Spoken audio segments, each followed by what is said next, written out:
Welcome back to another episode of the Metal Queens podcast, the show where we celebrate the fiercest women in heavy music who are rewriting the rules and taking the stage by storm. Today, we're joined by a truly inspiring artist whose journey has taken her from Georgia to China to the U.S., fronting bands, performing worldwide, and now making waves in the California metalcore scene. Her music blends raw intensity with theatrical flair, tackling powerful themes of identity, survival, and one of my favorite words, resilience. I'm Steve Richards. This is the Metal Queens podcast, and a big welcome to Alex Sandra. Welcome.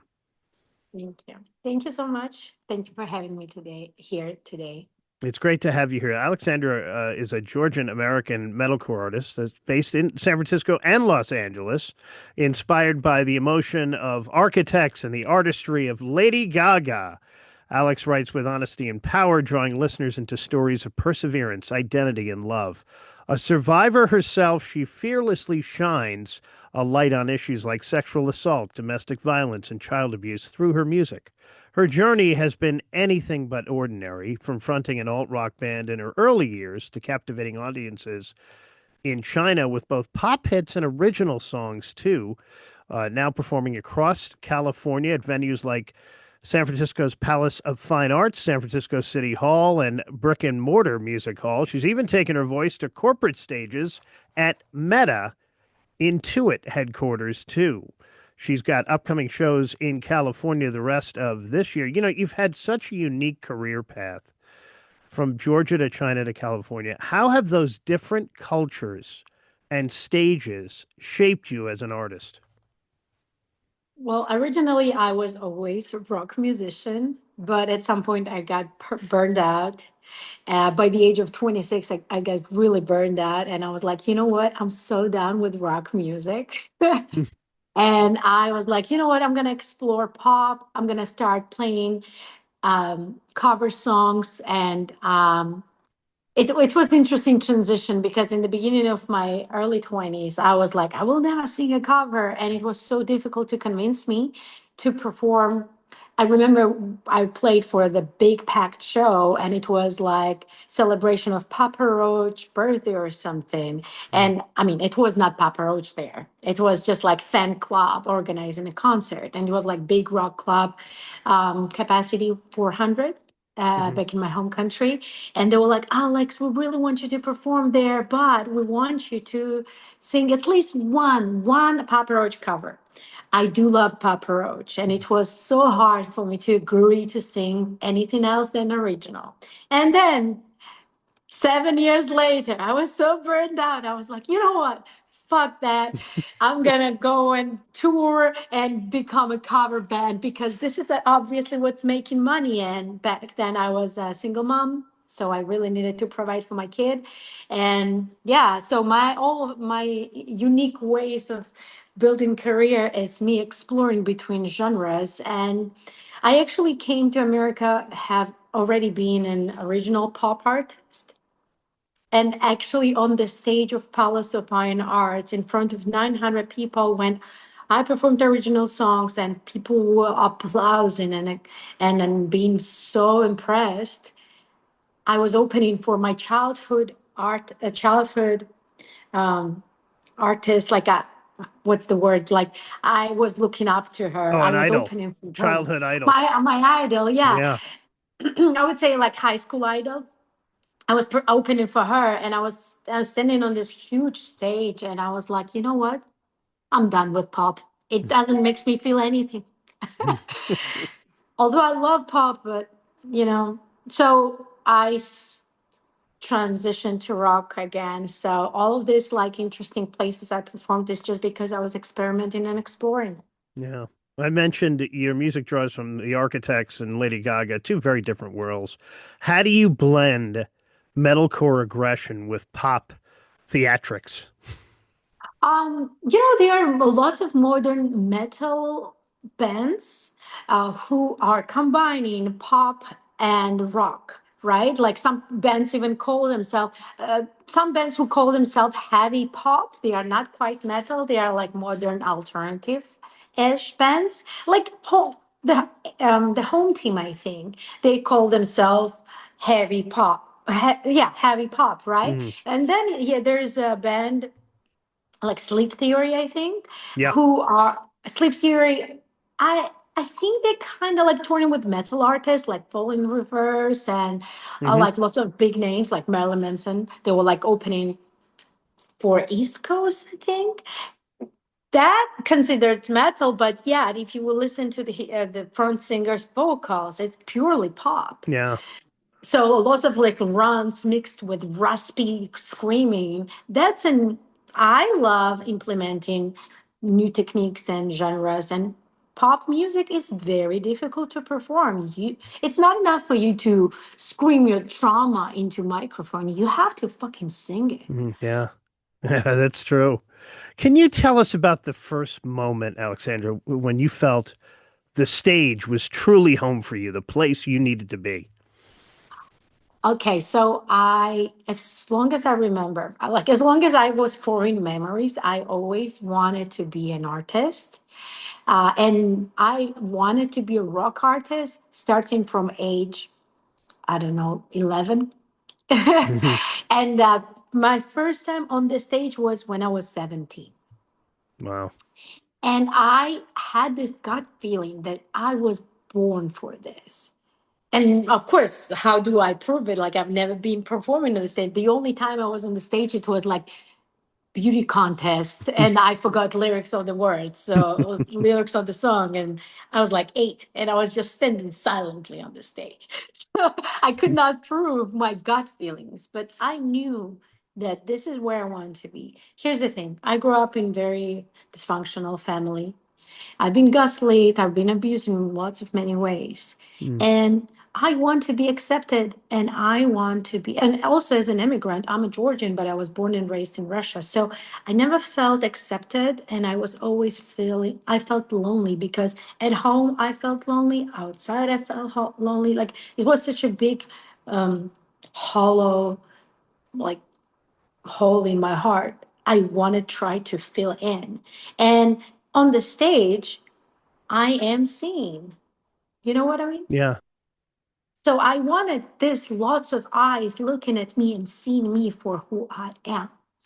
And when first time I got to the stage, my band actually didn't even know that I can perform like that. Like I can be outgoing and just going crazy and engaging with the audience. They didn't know that. When they saw me doing that, they were shocked. Hmm. They're like, why didn't say you actually perform like that? I was like, how do I know? How did I know? I'd never know I can do this. I just let it go. And then your lyrics tackle really heavy and personal topics, survival, abuse, identity. How do you channel that vulnerability into music without it consuming you? Well, I do relieve my trauma every day with music or without. There are some traumas which are not very severe. They are like being forgotten unless they're triggered. Mm. But there are so many other things which just I take from daily to daily basis. And that's why I love rock music, because rock music is embracing my scars, I should say. I've seen a Poppy interview. She was saying that her music is like that because she was traumatized. I feel this. I same thing here. I tried in pop music too, as the same as Poppy, and I feel like I need to embrace my darkness inside. I'm dark inside not because I choose to be dark. I'm just very scarred. And I relate to heavy sound. I relate to aggressive screaming because it makes me feel seen, accepted, because I'm not the only one who's hurting, you know? So my lyrics are to engage with listener who actually can relate to this. And I and that person, we don't feel alone anymore. Yeah. It sounds like it's been very healing for you It is very healing. and very cathartic as well. What do you hope when listeners come to see you live and they're walking out of the venue?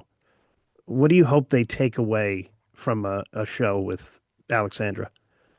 I love your questions. They're so fucking awesome. Thank Thank you. you for this. This is very deep. Um, I know Takeaway. this is like a therapy session, right? Yeah, I know, right? So good. I love it. Thank you so much. Um, I want them feel strong. I want them feel supported, and I want them to know that they are not ugly. They are not worthless. They can do anything they put their mind up to. And I want them see me as someone who did it. Mm, So if I did it, they can do it too. yeah, that's great.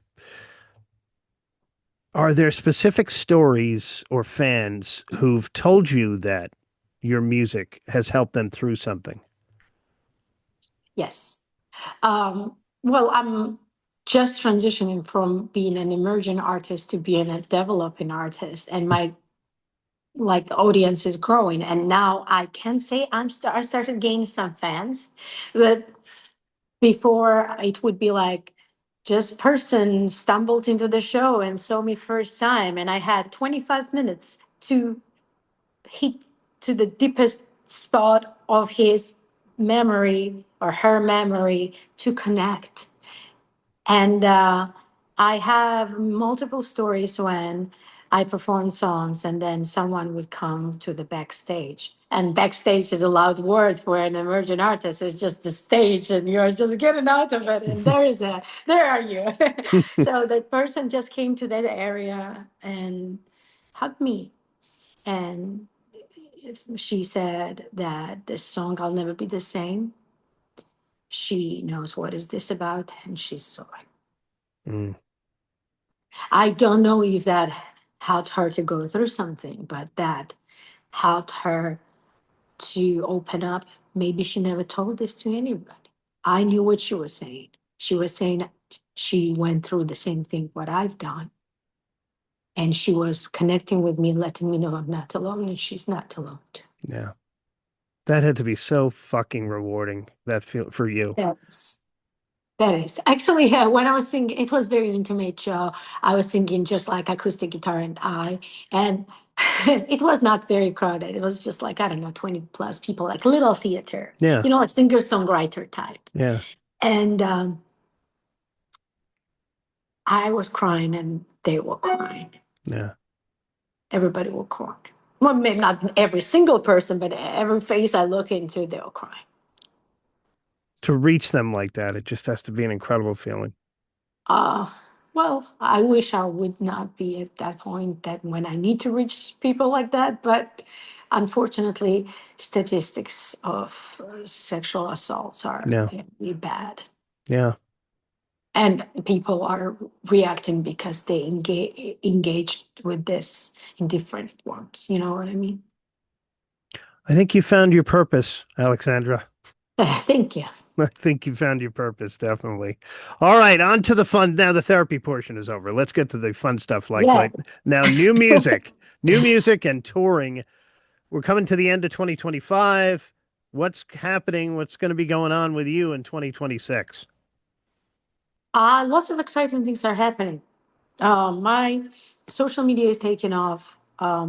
I am, when I say taking off, I mean that algorithms finding people who actually like in my music, and I'm getting connected with people, and lots of people slides into DMs, and we talk, and they share their stories. I share my stories. We connect, and I receive such a huge amount of real stories. Some of them are really heartbreaking, but I'm glad that I'm the one they are talking to, Yeah. It is because I have shitty stories too to share, and this Yeah. is amazing how you connect with people. I receive presents from people who just never met me, but they just listen to my song. I got presents of little Halloween boxes and the little handwritten letter from someone who enjoys my music. And this is big. So all of that forms my audience, and that growth is rapid, and that leads into me. preparing for album release, right? So I'm dropping singles every month. I have another two singles to drop in 2025. And then I'm going to be dropping one or two more in early 2026. And then I'm dropping the full album. All And right. to support that album and to let the momentum keep going, I'm planning to have a little tour, regional tour in spring, and I'm planning big tour in autumn 2026. Great. Currently, I'm in the process of booking big tour first because regional tour I'm basically touring right now. I just don't call it tour, Hmm. but regionally I already had performed everywhere except San Diego, and I'm gonna I'm gonna fix that. Yeah. So All right. So you'll have some regional tour dates in California in that area. And yeah, then big tour, you said in the fall of I 26. am right now. I already accepted the offer to be opener for bigger artists. And I think I'm waiting for another week or so for confirmation. All right. I'm going to try and get it out of you in the next question. If you could tour with any band right now, who would be your dream band to tour with? Dream band, like big Yes. bands. Well, I love Fallen in Reverse. I would totally go in the tour with Fallen in Reverse. Although there's so much hate and controversies around everything, Yeah. I still would go for a tour. We don't have to be on the 100% same page with the artist. If we share the listeners and we have opportunity to exchange, of course I'm not there yet, like I need a few more years to get there, but if I would choose, yes. All right. Falling in reverse. All right. Aleksandra, we're going to wrap up with the lightning round of questions. These are fun questions. First thing that comes to your mind when I ask you these. First album you ever bought with your own money. What was it? Toxicity, System of a Down. What was it? Toxicity, System of a Down. Oh, System of a Down. Yeah. Oh, yeah. What is your pre-show ritual? Do you have one? What's that? Your pre-show ritual. Do you do Oh, something I to don't warm have up? that. You don't? No, no, no special Well, ritual. actually, you know what? I started forming one. I go empty space when nobody can see me, and I do deep breaths. So I want to put my mind into this state when I'm relaxed and I can come and just connect. Mhm. Favorite city you've performed in so far? Sacramento. Mm, love Sacramento. Haven't been in a long time, but great little city. Yeah. I Uh, never had a chance to explore, but metal scene is great. yeah. Go-to comfort food after a gig. What do you eat? Oh, poke bowl. A poke bowl. I wasn't expecting that. That's a good one. If What do you, you expect? Steak? yes, or pizza, something like that. If you weren't in music, what would you be doing? Videography. Hmm.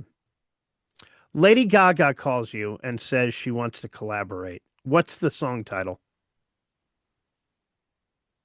I was like, I was thinking, I'm gonna shit my pants if Lady Gaga will call me one day. A song title, something, Monster. There you go. Perfect. She is Aleksandra. AleksandраMusic.com. Follow her on social too. You actually on Instagram can watch her opening gifts from fans.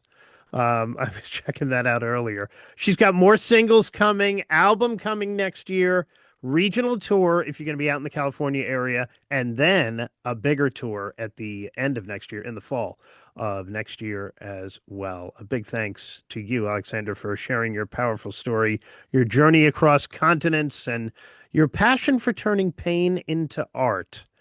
Be sure to catch her live, and thank you so much for joining me. Thank you. And this is the Metal Queens podcast. Like it, share it, subscribe to it, write a review. Thanks for watching. I'll talk to you again next time. I'm Steve Richards.